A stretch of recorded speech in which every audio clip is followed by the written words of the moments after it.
Hello mga kasangkayan, mga kachat, no? Adi kita na Catbalogan City Health Office. Kuntiin, mangungumusta kita. Kaya na, siyempre, bagong tuwig 2024. January po yan ang mga kasangkayan, no, mga kachat.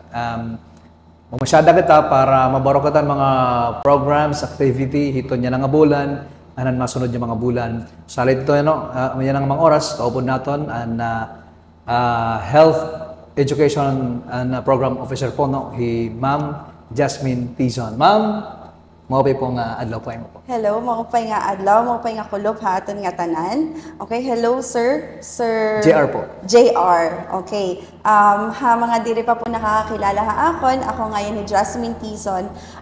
Nurse po ako didi sa City Health Office. Ang akon kapot po na program didi is Health Education and Promotion Officer Designate. So, when we say health education, nga tanan nito na program han DOH. So, sa dinami-dami ng program, so ako po ang nag-health educate Catbalogan. So, ako ang naka-assign po ito. Ang topic pupunta natin niya na is about drugs, sir. Okay? So, sa dinami-dami po ng programs, no? Dapat talaga din matutukan natin ang drugs, di ba po? Kasi itong topic na to, hindi lang po bata, hindi din matatanda. Okay? Ito yung klaseng drugs po na kailangan iwasan? Or yes, drugs substance na illegal drugs. Oh, yeah. Okay, illegal drugs. So, ito, pinupush po namin ito para maiwasan po natin yung mga side effects na pwedeng mangyari sa mga gumagamit ng illegal na droga. So, last year, actually, nagbarabarangay po kita, kaupod ang mga PNP to educate the community about drugs at kung ano yung mga consequences sa batas at sa health din. Okay? Tama po. Yes po. And we're very lucky, ma'am, dahil ang city government, under the leadership of Mayor Dexter Oy, ay talagang full support talaga yung binibigay para sa City Health Office at sa PNP. Kaugnay po sa usaping ito, lalo na po sa tamang edukasyon, no? Pagdaga-droga po. Yes po. Tamang-tama po yan. Very supportive talaga ang ating City Mayor. Kasi sa sobrang supportive niya, ang dami niyang plano. 'Di ba? Marami siyang plano about drugs, yung mga natutukhang natin, ganyan. Actually, last year, meron tayong nag-undergo po kami ng training for 1 week about counseling naman ng mga nag-surrender. Yes, opo. So, by that, matutulungan natin sila na hindi na gumamit at gumaling sila. Kasi yung mga gumagamit po kasi ng drugs, ng illegal drugs, is sakit po siya sa utak. Okay. So, pag sinabi po nating sakit sa utak, affected po ang brain, affected ang pag-iisip, affected yung perception nila sa pang-araw-araw. Yung nervous system, parang gano'n, ma'am? Yes, nervous system. So, yung affected din yung relationship sa family. Sa mga bata, affected naman sa school. 'Di ba? So, uunahin po muna natin kung anong ibig sabihin ng drugs. Hindi naman kasi lahat ng drugs is delikado. Yes. Tama, sir? So, pag sinabi nating drugs, usually, ma'am, ano ba yan? Ano ba yung drugs? Lahat ba delikado? Hindi naman lahat. Like for example, masakit yung yung ulo. Paracetamol, magbibigay tayo. Meron naman tayong tinatawag na mga antibiotics, yun yung mga drugs. Pero kapag hindi siya prescribed ng doktor and palagian mo siyang ginagamit, so dun na nag-iiba yung usapan. Okay? So, meron tayong tinatawag na mga illegal drugs, meron tayong illegal substance, and meron din tayong tinatawag na legal substance. Di ba po? So, ang legal substance, yan yung nabibili natin sa mga pharmacy. Like for example, drugstore. Sigarilyo, legal po siya na substance. Kasi may substance siya na nakaka-addict. Ang substance na yun is ang nicotine. Okay. So, meron naman din tayong legal din na substance. Like, for example, alcohol. Yeah. Yan. Legal din po sa atin yan. Meron tayong alcohol Yung substance naman doon is yung ethanol. Doon po medyo pag nakarami tayo ng ano na yon, substance na yon, pwede din tayo maging addict. 'Di ba? Meron tayong tinatawag na mga alcohol dependent na mga patients. So nag-undergo din sila ng mga therapy, 'di ba? For ilang months. So meron tayong tinatawag din na mga illegal substance na yung mga for example yung mga shabu, marijuana, ecstasy. So yan yung mga nagagamit ng mga kabataan natin ngayon. Ano ba yung mga effects nito sa katawan natin? Pwedeng tayong magkasakit sa utak, depression, pwede tayong mag-suicide, 'di ba? Kasi hindi na balance yung pag-iisip natin. Okay, hindi na balance. Imbalance na siya. Like parang hindi na ikaw yung magdedesisyon ka.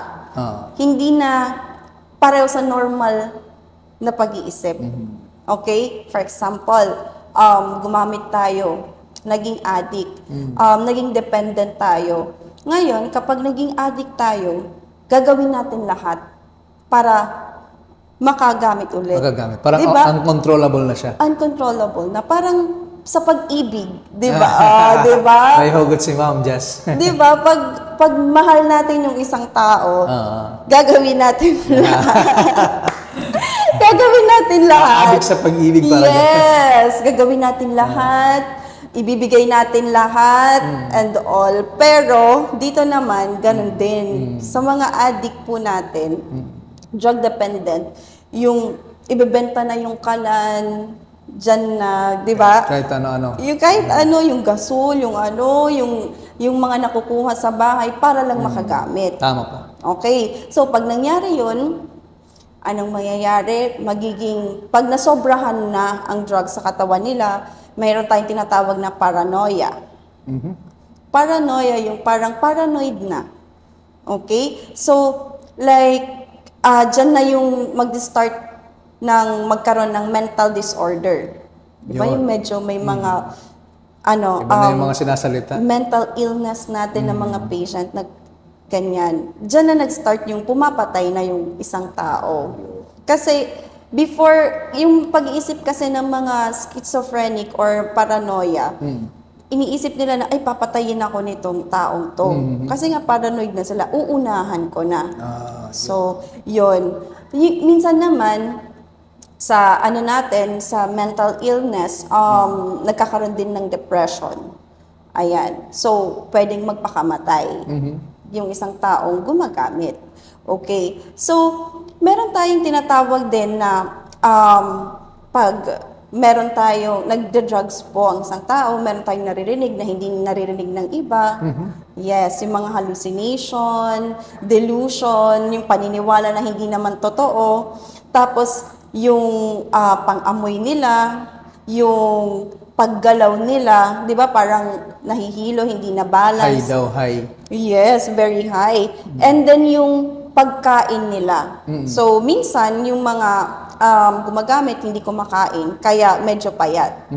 Okay? So, yung pag-iisip din nila, ayan. Tapos yung pagtulog, yung usually, di ba, yung mga artista, gumagamit nito para hindi sila makatulog. Para work lang sila ng work. Okay, so may sinasabi tayong drugs triggers mental disorder. Ano yun? Anong ibig sabihin? Ikaw nga, sir. At sa tingin mo, ano yung ibig sabihin nun? Drug triggers mental disorder. Drugs traders? Trigger. Trigger. Nati-trigger Okay. niya para magkaroon ng mental disorder. Mental disorder, yung for example, yung nakwento ko sa yung nagpa-paranoid, nag-hallucinate. So, pag nagda-drugs daw tayo, lumalabas yung mga simptomas na yun. Yun. O kaya may mga tayo dyan, mga... Ibig sabihin mo, ma'am, genes na talaga siya. Diyan na sa'yo. Tapos nung nag-take ka na ng drugs, mas lalong na-trigger siya. Yes. Yun ang ibig sabihin. Opo. Kaya dapat iwasan talaga. Dapat iwasan talaga. Kasi, pabata ng pabata yung mga ano ngayon gumagamit. So, marami ding mga effects ang drugs. Iko-connect din natin to sa HIV. Oo, Pwede kasi, kasi for example, ang isang taong nagda-drugs, minsan grupo yan eh. 'Di ba kapag yung shabu, pwede siyang injectable. So, pag shinare mo yung na-inject ng isang tao sa isang tao din, pwede siyang magkaroon ng HIV kasi sharing of needles.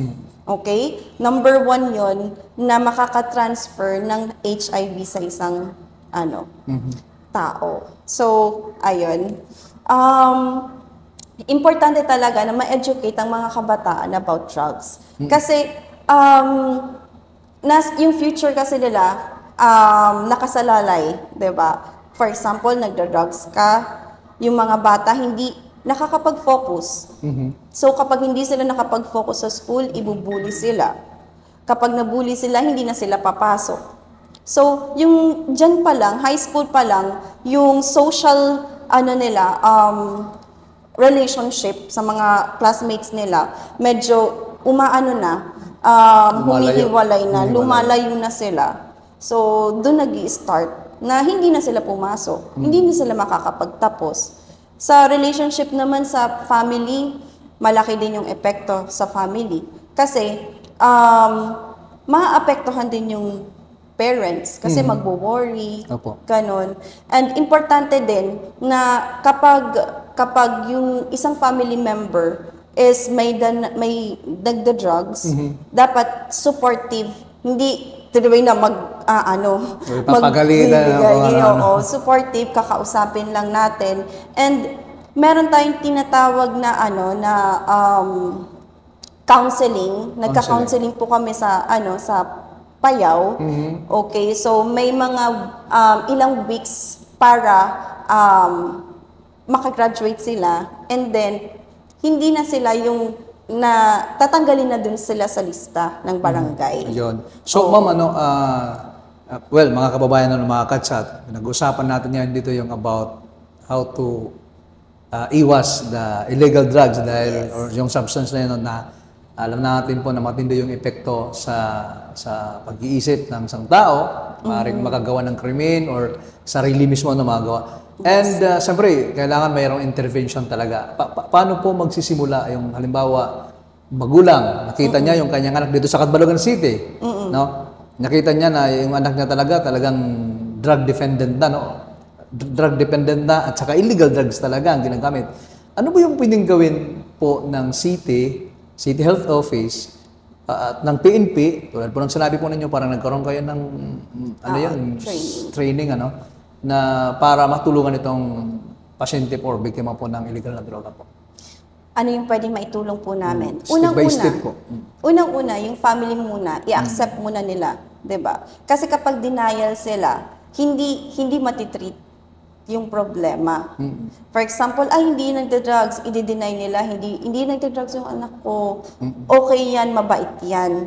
Pero, 'di ba, pag ganun, denial yung family, hindi kami makakapasok. So, sa family mismo, i-accept nila na ganun yung yung situation ng family nila. Family member. So, pwede natin yan, pwede yung family kung kausapin yung anak nila, 'di ba? Kasi din yan nasa family din yan kung paano nila i-handle, kung itataboy ba nila yung anak nila, o yung malis ka, addict ka. So, may discrimination na kaagad. So, dapat sana kausapin muna, and then kung pwede, natin, meron tayong tinatawag na pwede natin silang sabihin sa barangay, and then yung barangay makikipag-coordinate sa PNP.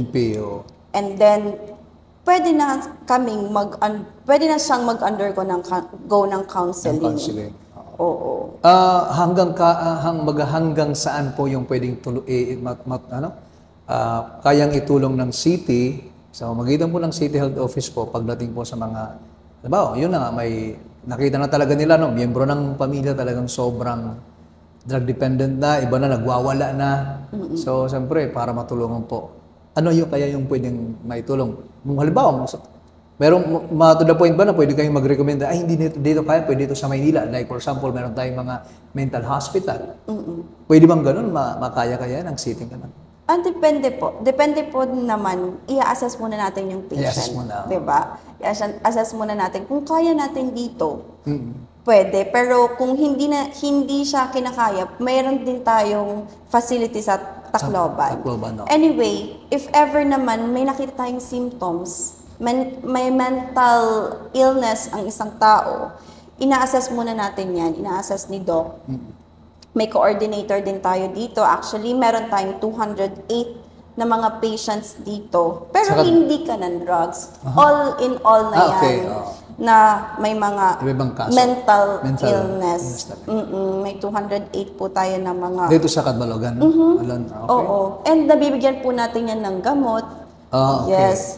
Oo. Merong mga oral lang. Meron ding injectable. So, na-entertain po natin yan. Yung mga medicine, kinukuha po natin yan sa region, sa Tacloban. So, ayun. Okay po.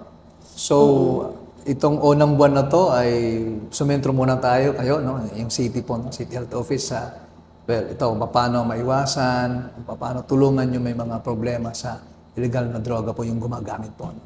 Mga illegal drug dependent, kumbaga. Yes so, po. Ano pa yung mga iba pa yung programa po, no? Sa kalusugan po dito sa Tacloban po? Marami tayong programs, no? Marami tayong programs ng DOH. Actually, ang ibe-base po natin, for example, may next pa tayo na guesting is ang schistosomiasis, okay? Ito yung bulate. Bulate sa katawan na pwede naman siyang matreat. Okay, so may mga endemic areas kasi po tayo dito. Like nakukuha kasi yan sa ilog, 'di ba? Yung mga snail, ganyan. So, yun po yung next po natin sana na topic. And then yung mga deworming, kasi mayroon tayong National Deworming Month ngayong January. Okay. Yes, yung mga bulate, kunyari hindi naghuhugas ng kamay yung mga bata.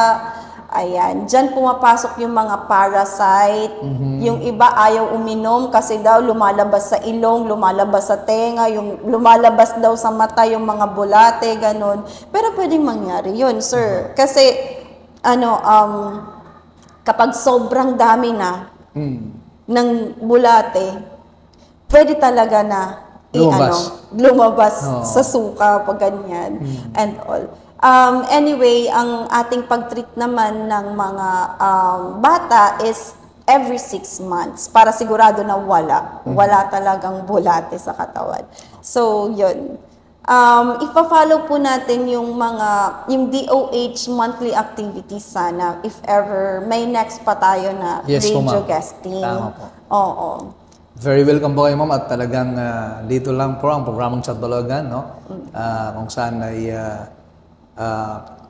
po natin, maglayunin po natin na maihatid, no, publiko, labas sa mga Catbaloganon, at mga information na dapat ibaruan. Ang programa ito, ang City Health Office Catbalogan, pagtagalawas, kay maram ako na ito natin Mayor, City Mayor Dexter Oy, yung niyang mga priority programs po. No. Matanong ko lang, ma'am, yung meron pa rin tayo ditong maternity, yung panganganak, meron pa dito? Actually, meron po. Diyan po yung area natin. Di ba inaayos under po? Construction siya, under rehabilitation. Yes. Tama ba? Yes. Yung first floor po niyan is yung paanakan, clinic, maternity clinic. Okay. Tapos yung second floor po, halfway house yung tinatawag. Okay. So, multi-purpose po yan. So, parang yung plano po kasi nila Mayor, nila Doc Ana is parang extension ng DSWD, may counseling din tayo dyan ng drugs. So, hindi pa ako sure kung ano yung plano sa iba't ibang rooms dyan. Opo. Magkakaroon din tayo ng ng animal bite center. Yes, opo. Parang dyan din sa area na yan. Within this year or? Tayo. Yes, inaasikaso na po yung papers para hindi na tayo, para makatulong din tayo sa hospital. Sa diba? SPH. Yung coverage nila, oo. Para focus talaga sa Catbalogan lang. Opo. Kay, bago lang, I think mga like 2 days ago, or kahapon yata yun, tama. Andun ako, meron kasing, maliban sa animal bite, yung anti-tetano. Diba, magkasa lang doon yan sa SPH. Shout out sa mga taga-SPH.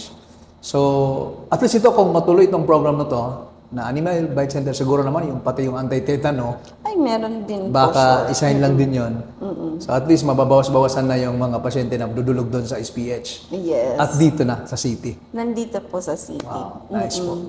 Opo, ginawa yun parang November or October. Siguro matatapos sa March para tuloy-tuloy na po yung programa, tuloy-tuloy na yung pagpaanak po natin. Yeah. Na stop sayang. So Ma'am Jasmine Tison, thank you very much po. Nurse Jasmine, si Ma'am. Ang City Health Education Program Officer. Yes. Tama. Opo. Thank you Galing, very no? Yes po. Sana ma'am, sa sunod po nag-gisting din po natin sa inyo. Yun na nga, pag-usapan pa rin po natin mga kababayan, mga kasangkayan, yung iba't ibang programa po ng Department of Health, ng City Health Office ng Catbalogan para po sa panlawasan mga taga-Catbalogan. So, Ma'am Jasmine, baka meron po kayong idadagdag bago Wala tayo na. po magtapos po. Wala na po. Okay na po yun? Okay na. Thank you po. Thank you din po, sir. Yes po. Magandang araw po. Bye po.